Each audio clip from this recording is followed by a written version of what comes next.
Good morning, student of class 12th. Today we will start our illustration number 2.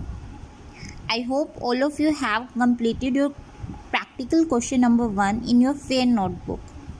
If there is any query, any question related to that question, please do ask me. Okay. Now let's start our illustration number 2. As you can see in illustration number 2, Raj and Neeraj are two partners. Raj और नीरज दो partners हैं. उनकी Capitals दी हुई है हमें. राज की capital है 2,50,000 और नीरज की कैपिटल है 1,50,000. ओके. प्रॉफिट शेयरिंग रेशियो दिया है इक्वल. जो वो प्रॉफिट शेयर कर रहे हैं वो इक्वली शेयर कर रहे हैं. 1 जुलाई 2013 को वो डिसाइड करते हैं कि उनकी कैपिटल 2 लाख रहेगी. मतलब राज की भी कैपिटल 2 लाख रहेगी जो 2,50,000 थी और नीरज की भी 2 लाख ही रहेगी. मीन्स राज को 50,000 इसमें से क्या करना पड़ेगा, विड्रॉ करना पड़ेगा और नीरज को 50,000 इसमें इंट्रोड्यूस करना पड़ेगा, ऐड करना पड़ेगा. Okay. Now necessary adjustment Capitals में की गई है. या तो इंट्रोड्यूस किया गया है या विड्रॉ किया गया है, जो भी, ताकि दोनों की कैपिटल 2 लाख हो जाए. ओके. हमें इंटरेस्ट ऑन कैपिटल दिया हुआ है. दोनों को अलाउड है eight 8% per annum. 8% per annum के हिसाब से हमें उन्हें इंटरेस्ट देना है कैपिटल पर. अब हमें इसमें इस क्वेश्चन में इंटरेस्ट ऑन कैपिटल दोनों पार्टनर्स का निकालना है for the ending of the year. Okay. अब देखिए इस क्वेश्चन में हम इंटरेस्ट निकालने के लिए कैपिटल का पहले ये देखेंगे कि कैपिटल कितने टाइम तक कितनी रही.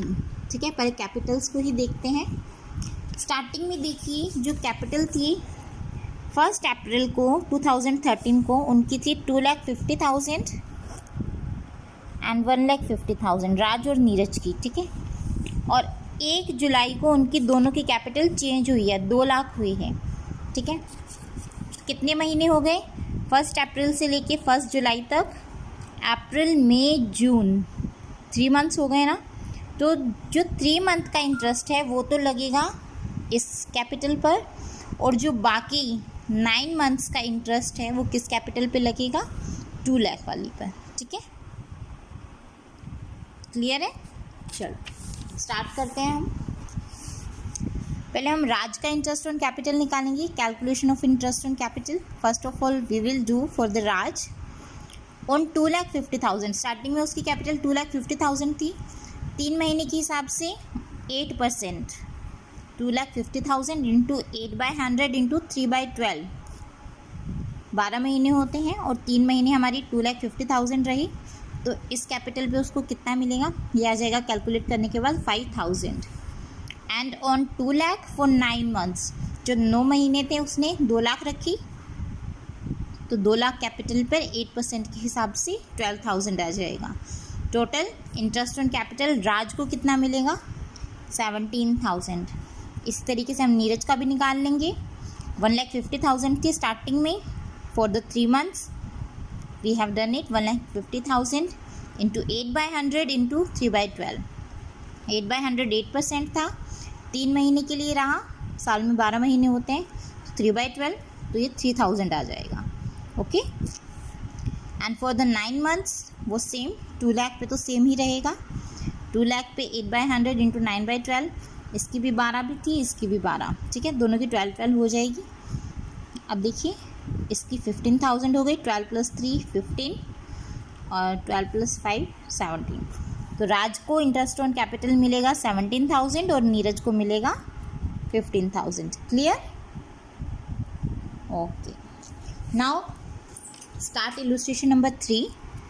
इसके अंदर हमें 2 पार्टनर्स दिए हुए हैं ए और बी. ठीक है. उनकी जो कैपिटल है अप्रैल में 1 अप्रैल 2003 में ए की कैपिटल है 4 लाख और बी की कैपिटल है 3 लाख. ओके. 1 अगस्त 2003 को उन्होंने जो नई कैपिटल इंट्रोड्यूस की 50,000 तो ए ने ऐड की और 40,000 बी ने ऐड की. ठीक है. 4 लाख में 50,000 ए ने ऐड किए और 3 लाख में 40,000 बी ने ऐड किए. और एक और चीज़ दी हुई है, B withdrew ₹15,000 from his capital on March 1st 2004। 1 मार्च 2004 को बी है उसने 15,000 रुपीज़ विड्रॉ किए, मतलब निकाल लिए। अब हमें इंटरेस्ट दिया हुआ है, इंटरेस्ट ऑन कैपिटल कितना दिया जाएगा, 6% पर एनम के हिसाब से दिया जाएगा। तो इंटरेस्ट ऑन कैपिटल निकालना है हमें दोनों का। स्टार्टिंग में हम ये देखते हैं कि कैपिटल उनकी थी कितनी, ठीक है, किस महीने में कितने दिनों तक कितनी कैपिटल रही, स्टार्टिंग में हम यही देखेंगे। तो देखिए, ये आपके लिए मैंने बनाया है, सी 1 अप्रैल 2003 में ए की कैपिटल 4 लाख थी और बी की कैपिटल 3 लाख थी, ठीक है। ये चीज़ हमें क्वेश्चन में दिया हुआ है। अब 1 अगस्त 2003 को ए ने 50,000 ऐड किए हैं और बी ने 40,000 ऐड किए हैं।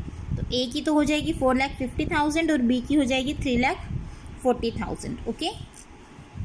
और 1 मार्च को ए ने कुछ भी नहीं निकाला, ना ही कुछ ऐड किया, लेकिन बी ने क्या किया है, विड्रॉ किया है 15,000 का अमाउंट। तो लास्ट की जो 1 मार्च 2004 है, उस वक्त बी की कैपिटल तो रहेगी 3,25,000 और ए की कैपिटल रहेगी 4,50,000। क्लियर। अब इसी की हेल्प से देखिए हम क्वेश्चंस करते हैं। इंटरेस्ट ऑन कैपिटल देखिए कैसे किया है हमने। 4 लाख पे फॉर 4 मंथ्स। 4 मंथ्स कैसे हो गए, अप्रैल, मई, जून एंड जुलाई। 1 अगस्त को इन्होंने इंट्रोड्यूस किया ना कैपिटल 50,000 और 40,000 की। तो अब वही 4 मंथ्स हो जाएंगे। 4 लाख के ऊपर तो 4 मंथ्स के लिए कैपिटल पे इंटरेस्ट लगेगा। जो 4,50,000 है उस पर 8 मंथ के लिए, क्योंकि ए ने पूरे साल कुछ भी चेंज नहीं किया, सिर्फ अगस्त के टाइम पे ही चेंज किया था। तो अप्रैल, मई, जून, जुलाई, अगस्त में तो चेंज हो ही गया था 1 को। 4 महीने का तो इसको 4 लाख पे 6% के हिसाब से इंटरेस्ट दिया गया, दैट इज़ 8,000।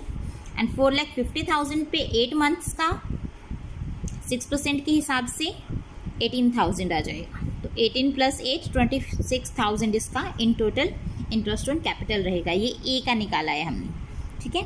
अब बी का देखिए, on rupees 3 lakh for 4 months. 4 महीनों के लिए 3 लाख के हिसाब से 6% में हमने देखा 6,000 आएगा, ठीक है। वही 4 महीने जो हमने यहाँ पे निकाले थे वही सेम है। अब 7 मंथ्स के लिए क्यों हुआ, यहाँ पे 8 मंथ के लिए हुआ था, यहाँ पे 7 मंथ क्यों, क्योंकि उसने 1 मार्च को 15,000 रुपीज़ विड्रॉ कर लिए थे, ठीक है। अगर वो विड्रॉ नहीं करता तो इसका 3,40,000 का 8 मंथ्स के लिए आता, लेकिन इसने विड्रॉ कर लिया तो ये 3,40,000 उसको सिर्फ 7 मंथ्स के लिए ही इंटरेस्ट मिलेगा इसका 6% के हिसाब से, ठीक है। तो 11,900 रहा 7 मंथ्स के लिए। और वही 3,25,000 जो उसने 15,000 उसमें से माइनस कर दिए थे 3,40,000 में से, तो वो माइनस करने पे 3,25,000 आ जाएगा। और 1 महीने का इंटरेस्ट अगर हम देखते हैं 6% के हिसाब से 3,25,000 पे, तो वो रहेगा 1,625। और when we add all of these items we will get 19,525.